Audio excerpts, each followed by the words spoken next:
प्रिय साथियों, आपका स्वागत है इस आध्यात्मिक यात्रा में। अगर आप सच में अपने जीवन के उद्देश्य को जानना चाहते हैं तो यह वीडियो आपके जीवन की दिशा बदल सकता है। अंत तक ध्यान से सुनिएगा और अगर यह बातें आपको छू जाएं तो कृपया सब्सक्राइब, लाइक और कमेंट करके जय श्री कृष्ण लिखना ना भूलें। यह सिर्फ ज्ञान की चर्चा नहीं है बल्कि आत्मा को जगाने की पुकार है। तो चलिए शुरू करते हैं। मनुष्य जीवन का असली उद्देश्य क्या है? यह प्रश्न हजारों वर्षों से ऋषियों, संतों और दार्शनिकों को सोचने पर मजबूर करता रहा है। जब हम जन्म लेते हैं तो हमें समझ नहीं होता कि यह जीवन क्यों मिला है। धीरे धीरे हम बड़े होते हैं, भौतिक इच्छाओं में फंस जाते हैं। धन, पद, सम्मान, परिवार और सांसारिक सुख ही हमें जीवन का सार लगने लगता है। लेकिन जब जीवन के किसी मोड़ पर दुख, हानि या मृत्यु का सामना होता है, तब मन प्रश्न करता है, क्या यही जीवन का उद्देश्य है? क्या केवल खाना, कमाना, सोना और फिर मर जाना ही मनुष्य जन्म का परिणाम है? नहीं, शास्त्र कहते हैं कि मनुष्य जीवन दुर्लभ है। करोड़ों योनियों के बाद यह शरीर मिलता है। पशु पक्षी भी खाते, पीते, सोते और संतान उत्पन्न करते हैं। अगर मनुष्य भी वही करे तो उसके और जानवर में अंतर ही क्या है? इसलिए महापुरुष कहते हैं, मनुष्य जीवन का असली उद्देश्य आत्मा का ज्ञान प्राप्त करना और परमात्मा तक पहुंचना है। भगवद गीता में श्री कृष्ण स्पष्ट कहते हैं, मनुष्य जीवन का लक्ष्य मोक्ष है, न कि केवल भोग। जो लोग केवल भौतिक इच्छाओं में फंसे रहते हैं वे पुनर्जन्म मरण के चक्र में बंधे रहते हैं। लेकिन जो लोग ईश्वर को पहचानते हैं उनकी आत्मा मुक्त हो जाती है। जीवन का उद्देश्य है कि हम यह जानें कि हम कौन हैं। हम यह शरीर नहीं हैं। शरीर अस्थायी है, नश्वर है, लेकिन आत्मा शाश्वत है। आत्मा कभी जन्म नहीं लेती और न कभी मरती है। जब हम अपने असली स्वरूप को पहचान लेते हैं तब हमें समझ आता है कि यह जीवन ईश्वर की ओर बढ़ने का अवसर है। संत कबीर कहते हैं, मानुष जन्म दुर्लभ है, मिले न बारंबार। तरुवर ज्यों पत्ता झड़े, बहुरी न लागे डार। इसका अर्थ है कि मनुष्य जन्म एक बार मिलता है, दोबारा मिलना मुश्किल है। जैसे पेड़ से गिरा पत्ता फिर से शाखा पर नहीं लगता, वैसे ही यह जीवन यदि व्यर्थ चला गया तो दोबारा मिलना कठिन है। मनुष्य जीवन का उद्देश्य 4 पुरुषार्थों से समझा जा सकता है: धर्म, अर्थ, काम और मोक्ष। धर्म का अर्थ है सही मार्ग पर चलना, सत्य और न्याय का पालन करना। अर्थ का अर्थ है उचित साधन अर्जित करना, लेकिन लालच से नहीं, धर्म के अनुसार। काम का अर्थ है उचित इच्छाओं की पूर्ति, जैसे परिवार का पालन पोषण, समाज की सेवा। लेकिन इन तीनों के ऊपर जो सर्वोच्च लक्ष्य है वह है मोक्ष, जन्म और मृत्यु के चक्र से मुक्त होना और परमात्मा से मिलन करना। अब प्रश्न यह उठता है कि मोक्ष कैसे प्राप्त हो। इसके लिए शास्त्र हमें 3 प्रमुख मार्ग बताते हैं: ज्ञान योग, कर्म योग और भक्ति योग। ज्ञान योग से मनुष्य आत्मा और परमात्मा का बोध करता है। कर्म योग से मनुष्य अपने कर्तव्यों को निस्वार्थ भाव से निभाता है और फल की आसक्ति छोड़ देता है। भक्ति योग से मनुष्य ईश्वर के चरणों में प्रेम पूर्वक समर्पित होता है। गीता में श्री कृष्ण ने स्पष्ट कहा है कि भक्ति ही सबसे श्रेष्ठ मार्ग है, क्योंकि भक्ति में प्रेम है और प्रेम से ही आत्मा परमात्मा से जुड़ सकती है। मनुष्य जीवन का असली उद्देश्य है ईश्वर की भक्ति करना। जब हम भक्ति करते हैं तो हमारे भीतर विनम्रता आती है, अहंकार मिटता है और हृदय शुद्ध होता है। भक्ति केवल मंदिर जाने का नाम नहीं है। भक्ति का अर्थ है हर कार्य में ईश्वर को याद करना, उनके नाम का जप करना, उनका ध्यान करना और उनके बताए मार्ग पर चलना। जब मनुष्य भक्ति में रम जाता है तब उसे सांसारिक दुखों का असर नहीं होता। सोचिए, इस जीवन में हम कितना कुछ अर्जित करते हैं: धन, मकान, गाड़ी, पद, परिवार। लेकिन मृत्यु के बाद इनमें से कुछ भी हमारे साथ नहीं जाता। जो साथ जाता है वह है हमारी आत्मा और उसके संस्कार। इसलिए महापुरुष कहते हैं, जीवन का उद्देश्य धन कमाना नहीं बल्कि धर्म कमाना है। अगर हमने भक्ति, दया, सेवा, करुणा और प्रेम किया है तो वही हमारे साथ जाएगा। मनुष्य जीवन सेवा के लिए मिला है। दूसरों की मदद करना, दुखियों का सहारा बनना, दीन दुखियों को उठाना, यही असली पुण्य है। स्वार्थ में डूबकर जीना जीवन का अपमान है। जो मनुष्य केवल अपने सुख के लिए जीता है वह कभी सच्ची शांति नहीं पा सकता।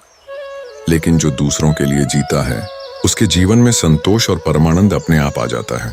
जब मनुष्य आत्मज्ञान प्राप्त करता है तो उसे समझ आता है कि संसार अस्थायी है, सुख और दुख आते जाते रहते हैं, लेकिन आत्मा शाश्वत है, परमात्मा शाश्वत है। और जब आत्मा परमात्मा से मिल जाती है तभी सच्चा सुख मिलता है। यही जीवन का अंतिम उद्देश्य है, ईश्वर की प्राप्ति। जीवन का सबसे बड़ा प्रश्न यही है कि आखिर हम यहाँ क्यों आए हैं। अगर हम केवल जन्म लेकर पढ़ाई करें, नौकरी करें, पैसा कमाएं, परिवार पालें और फिर एक दिन इस संसार को छोड़कर चले जाएं, तो इसमें और जानवरों के जीवन में क्या अंतर रह गया।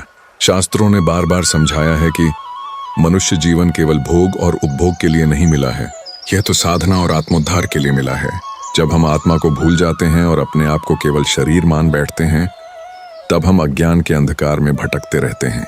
लेकिन जब आत्मज्ञान का दीपक जलता है तो समझ आता है कि यह जीवन ईश्वर की ओर बढ़ने का साधन है।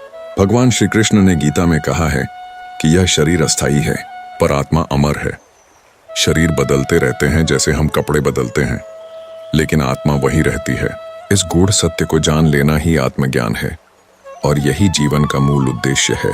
जब हम अपने भीतर यह समझ विकसित कर लेते हैं कि हम आत्मा हैं, तब हमारे सारे दुख, मोह और लालच धीरे धीरे कम होने लगते हैं। लेकिन आत्मज्ञान के बाद अगला कदम है परमात्मा की भक्ति। आत्मा का असली सुख केवल परमात्मा से जुड़ने में है। संसार के भोग से कभी संतोष नहीं मिलता। धन, पद, प्रतिष्ठा और ऐश्वर्य सब क्षणिक हैं, आज हैं, कल नहीं रहेंगे। लेकिन ईश्वर की भक्ति शाश्वत है। जब मनुष्य ईश्वर का नाम जपता है, ध्यान करता है, तो उसके भीतर ऐसी शांति आती है जो दुनिया का कोई सुख नहीं दे सकता। संत तुलसीदास ने कहा है, राम नाम मणिदीप धरु जिह देहरी द्वार, तुलसी भीतर बाहर हूं जाऊं चाह से उजियार। अर्थात यदि जीवन में प्रकाश चाहिए तो अपने मुखद्वार पर राम नाम का दीपक जलाओ। जब हम ईश्वर के नाम का स्मरण करते हैं, तब भीतर और बाहर दोनों ओर प्रकाश फैल जाता है। मनुष्य जीवन का असली उद्देश्य केवल खुद को ऊपर उठाना नहीं है, बल्कि दूसरों के लिए उपयोगी बनना भी है। सेवा ही सच्ची भक्ति है। अगर हम केवल जप तप करें पर किसी दुखी की मदद न करें, तो हमारी साधना अधूरी है। ईश्वर उन लोगों से प्रसन्न होते हैं जो करुणा और दया से दूसरों की सहायता करते हैं। इसलिए महापुरुष हमेशा कहते हैं, नर सेवा ही नारायण सेवा है। अगर हम संसार को देखें तो पाएंगे कि हर इंसान किसी न किसी दौड़ में लगा हुआ है। कोई धन की दौड़ में है, कोई पद की दौड़ में, कोई प्रसिद्धि की दौड़ में। लेकिन इन सब दौड़ों का अंत शून्य है। मृत्यु सब कुछ छीन लेती है। केवल हमारे अच्छे कर्म और हमारी भक्ति ही मृत्यु के पार हमारे साथ जाते हैं। इसलिए समझदार वही है जो इस जीवन का उपयोग आत्मिक उन्नति में लगाए। वेदांत कहता है कि मनुष्य जीवन का सर्वोच्च पुरुषार्थ मोक्ष है। मोक्ष का अर्थ है जन्म और मृत्यु के बंधन से मुक्ति। यह मुक्ति केवल भक्ति और आत्मज्ञान से ही संभव है। जब हम भौतिक इच्छाओं से ऊपर उठते हैं, जब हम ईश्वर को अपना सब कुछ मान लेते हैं, तब हमें मोक्ष की राह मिलती है। लेकिन यह राह सरल नहीं है। इसके लिए साधना, संयम और धैर्य चाहिए। मन बहुत चंचल है, वह बार बार हमें संसार की ओर खींच लेता है। इसलिए गीता में श्री कृष्ण ने कहा, अभ्यासेन कौन्तेय वैराग्येण च गृह्यते, अर्थात अभ्यास और वैराग्य से ही मन को वश में किया जा सकता है। जब हम बार बार ईश्वर का स्मरण करते हैं, बार बार ध्यान करते हैं, तब धीरे धीरे मन शांत होता है। जीवन का असली उद्देश्य केवल खुद के लिए जीना नहीं है। अगर हम दूसरों के दुख में साथ नहीं देते, दूसरों के लिए करुणा नहीं दिखाते, तो हमारी साधना अधूरी है। ईश्वर ने हमें मनुष्य शरीर इसीलिए दिया है कि हम समाज के लिए, संसार के लिए उपयोगी बने। यही असली सेवा है। जब हम सेवा करते हैं तो हमारे भीतर अहंकार मिटने लगता है। हमें अनुभव होता है कि यह जीवन केवल हमारा नहीं है, बल्कि दूसरों के लिए भी है। सेवा से हृदय पवित्र होता है और जब हृदय पवित्र होता है, तभी ईश्वर उसमें वास करते हैं। संत कबीर ने कहा, सेवा करे सोई नर पावे, अन्यथा जन्म व्यर्थ गवावे। अर्थात जो मनुष्य सेवा करता है वही सफल है, अन्यथा जीवन व्यर्थ चला जाता है। आज की दुनिया में लोग भौतिक प्रगति को ही जीवन का उद्देश्य मान बैठे हैं। लेकिन सच्चाई यह है कि भौतिक प्रगति कभी भी आत्मा को तृप्त नहीं कर सकती। आत्मा की तृप्ति केवल भक्ति और ज्ञान से होती है। अगर किसी ने करोड़ों कमा लिए पर ईश्वर को भूल गया तो उसका जीवन व्यर्थ है। लेकिन अगर किसी ने साधारण जीवन जिया, सेवा और भक्ति की, तो उसका जीवन सार्थक है। मनुष्य जीवन में दो रास्ते हैं, एक भोग का और दूसरा योग का। भोग का मार्ग हमें नीचे खींचता है, हमें मोह और बंधन में डालता है। योग का मार्ग हमें ऊपर उठाता है, हमें ईश्वर से जोड़ता है। समझदार वही है जो योग का मार्ग चुने। योग का अर्थ केवल आसन प्राणायाम नहीं है, बल्कि आत्मा और परमात्मा का मिलन है। यही जीवन का असली उद्देश्य है। हम सबको सोचना चाहिए कि हमने अब तक अपना जीवन किस दिशा में लगाया है। अगर अब तक केवल भौतिक इच्छाओं में समय नष्ट किया है तो भी देर नहीं हुई है। अभी से भक्ति शुरू करें, अभी से सेवा करें, अभी से आत्मज्ञान की ओर बढ़ें, क्योंकि मृत्यु निश्चित है पर मृत्यु का समय अनिश्चित है। इसलिए जब तक सांसें चल रही हैं हमें अपने असली उद्देश्य की ओर बढ़ना चाहिए। जब हम जीवन को गहराई से देखते हैं तो समझ आता है कि यह केवल कुछ सालों का खेल नहीं है। जन्म से मृत्यु तक का यह सफर एक परीक्षा है। यह परीक्षा केवल भौतिक सुख पाने की नहीं बल्कि आत्मा को ऊपर उठाने की है। जो लोग इस परीक्षा में सफल होते हैं वही ईश्वर के धाम तक पहुंचते हैं, और जो असफल होते हैं वे पुनः जन्म मरण के चक्र में फंस जाते हैं। इसलिए महापुरुष कहते हैं कि मनुष्य जीवन का सबसे बड़ा लक्ष्य है मोक्ष प्राप्त करना। अगर यह न हुआ तो जीवन अधूरा रह गया। संसार के सुख दुख अस्थायी हैं। धन संपत्ति यश पद सब कुछ यहीं रह जाता है। मृत्यु के समय कोई भी वस्तु साथ नहीं जाती। केवल दो चीजें हमारे साथ जाती हैं, एक हमारे कर्म और दूसरी हमारी भक्ति। यही हमारी वास्तविक पूंजी है। इसलिए जो मनुष्य जीवन का असली उद्देश्य समझ लेता है वह हर पल अच्छे कर्म करने और ईश्वर की भक्ति करने में लग जाता है। अगर हम इतिहास और धर्म ग्रंथ देखें तो पाएंगे कि जिन लोगों ने जीवन का असली उद्देश्य पहचाना वही महान हुए। भगवान राम ने अपना जीवन धर्म के लिए अर्पित किया। भगवान कृष्ण ने गीता का उपदेश देकर मानवता को दिशा दी। महावीर और बुद्ध ने संसार को त्याग कर आत्मज्ञान का मार्ग दिखाया। संत कबीर, तुलसी, सूरदास, मीरा सभी ने भक्ति को जीवन का सार माना। इन सब महापुरुषों ने हमें यही संदेश दिया कि मनुष्य जीवन केवल सांसारिक इच्छाओं के लिए नहीं बल्कि ईश्वर और आत्मा की प्राप्ति के लिए है। जीवन का असली उद्देश्य है अपने भीतर सोए हुए ईश्वर को जगाना।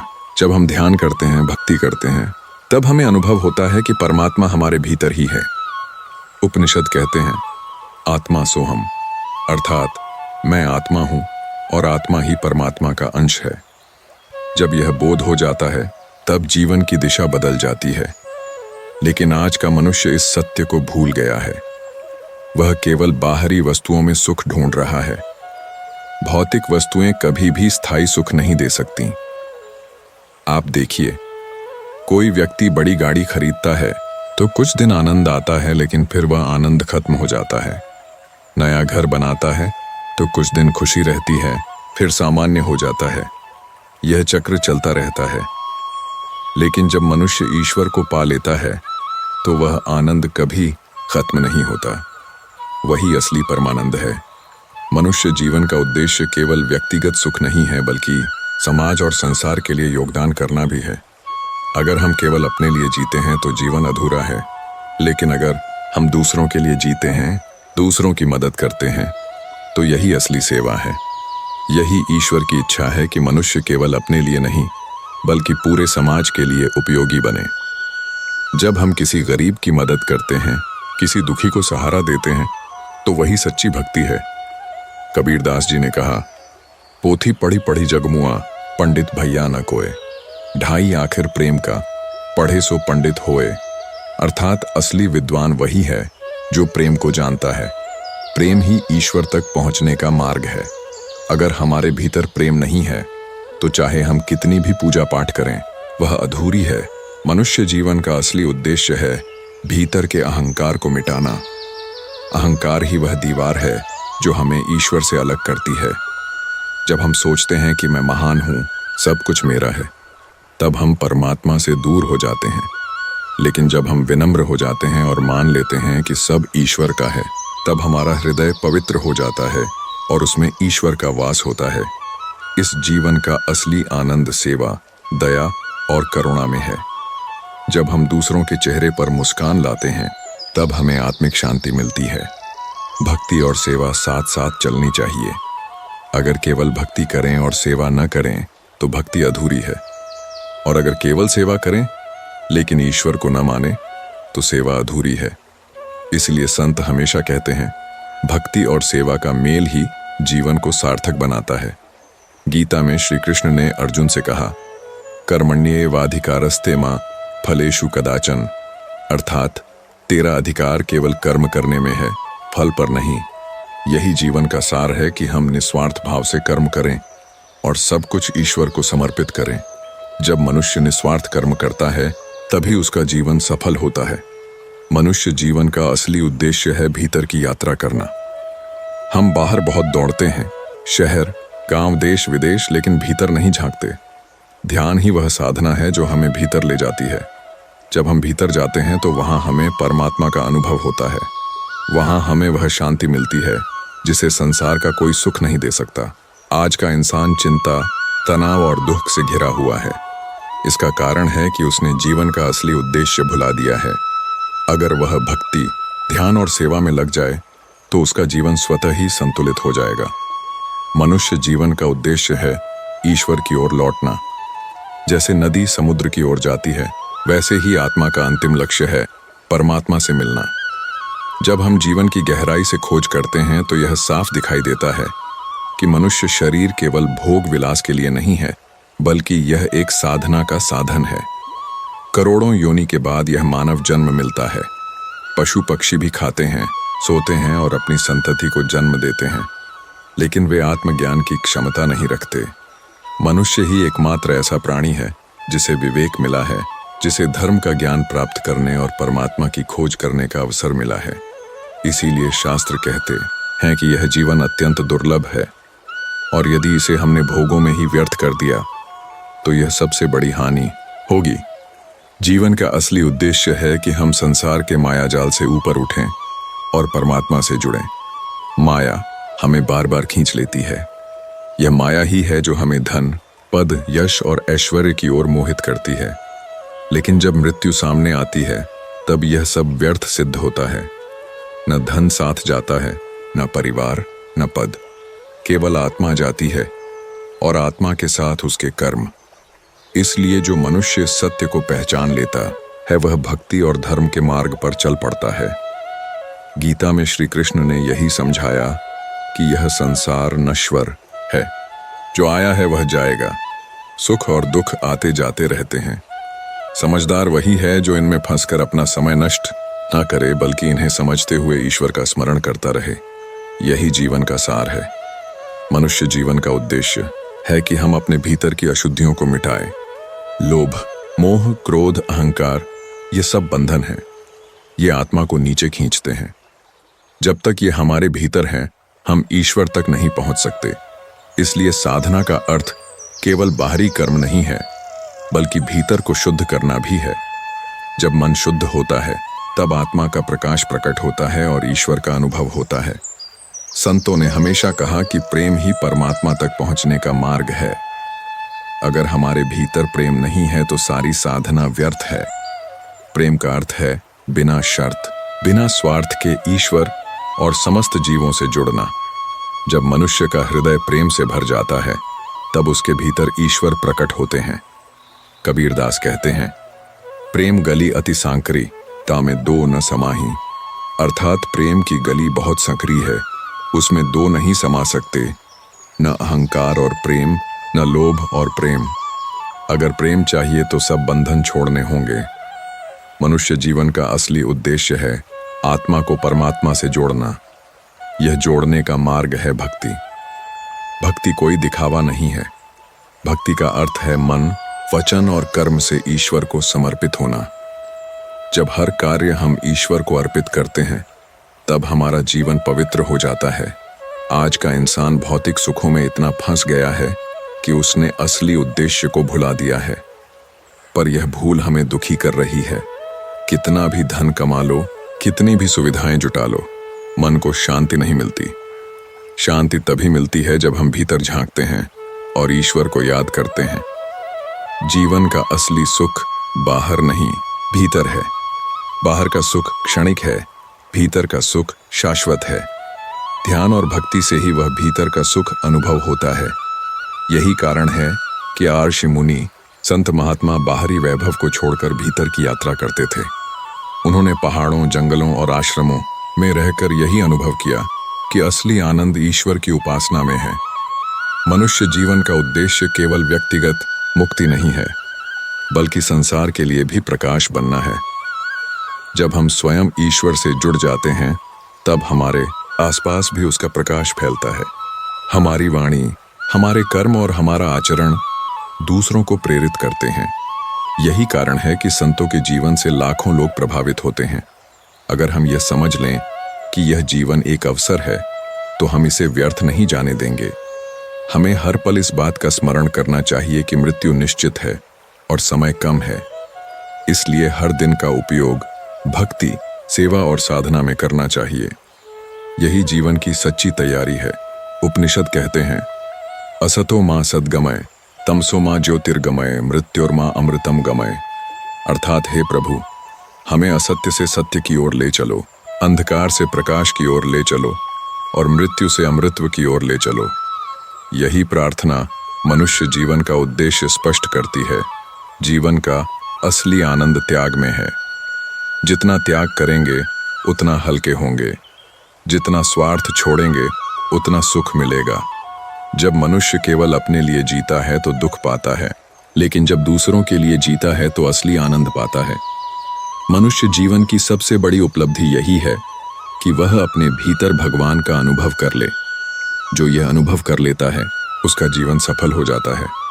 बाकी सब चीजें केवल साधन हैं, साध्य नहीं। असली साध्य है ईश्वर की प्राप्ति।